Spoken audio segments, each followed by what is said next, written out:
And finally, to our special segment, Resurgent Africa.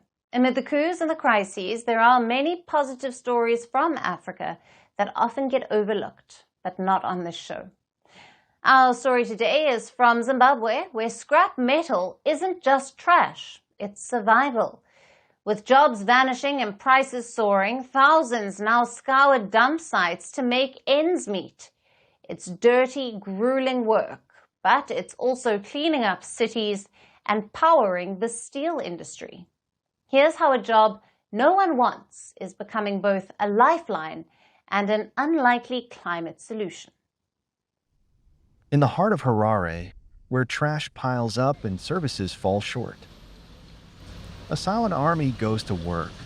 They are known as scrap pickers, and they are turning rubbish into revenue. Ezekiel Mabiza spends his day digging through dump sites. Old cans, broken car parts, mattress springs, it's all scrap metal gold. I left my job as a security guard during the hyperinflation era because it was no longer worth my while to be in formal employment. I would receive $30 instead of $120. I then decided to collect scrap metal, which is a cash and carry business, and get paid upon delivery. Mabiza carries 66 kilos of salvage in a pushcart. He earns around $8 a day, but minus the cart rental. That's $5 for food, bills, or rent.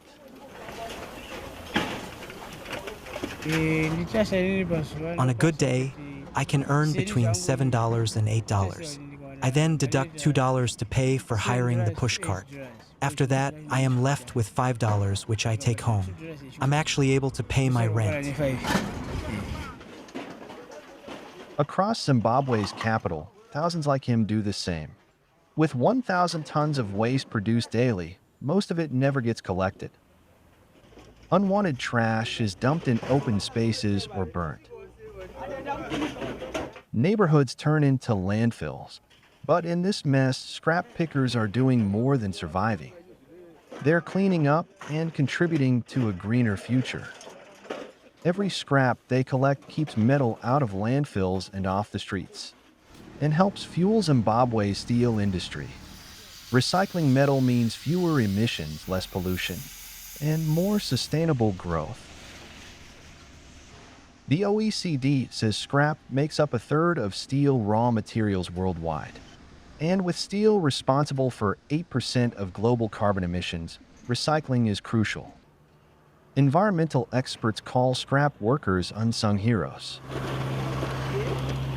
You find that these communities are actually some of the unsung heroes that we could actually be talking about. Because when you look at scrap, no one could actually say, wow, this is a good job. But look at it this way, these are some of the green jobs that we are talking about. But the job comes with risks.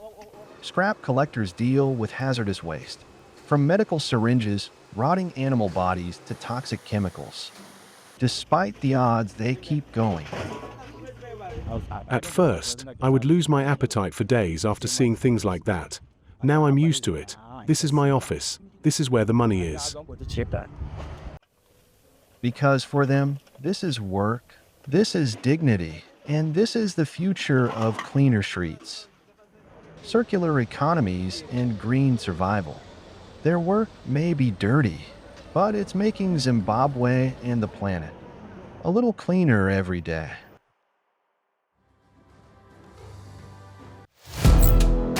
Firstpost now available in 9 languages on YouTube.